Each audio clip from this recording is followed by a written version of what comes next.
સુરતની કાપોદ્રા પોલીસે નાના વરાછા ધાડ વિસ્તારમાં આવેલી બે ટ્રાવેલ્સ ઓફિસોમાં થયેલી ઘરફોડ ચોરીનો ભેદ ઉકેલી કાઢી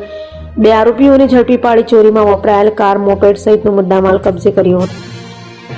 સુરત પોલીસ કમિશનર વાબાંગ જામીર, અધિક પોલીસ કમિશનર મીણા, નાયબ પોલીસ કમિશનર આલોક કુમાર સહિતનાઓની સૂચનાને લઈ પીઆઈ એમઆર સોલંકીની ટીમ પીએસઆઈ એલ પંડ્યા સાથે પેટ્રોલિંગમાં હતી ત્યારે હેડ કોન્સ્ટેબલ ઘેલાભાઈ અને જગદીશભાઈને મળેલી બાતમીના આધારે નાના વરાછા ધાડ વિસ્તારની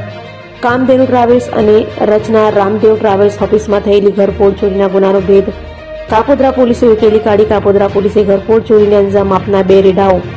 ઉત્સવ દિલીપ ચોવટિયા અને હરદીપ પોપટ અણઘડને ઝડપી પાડી તેઓ પાસેથી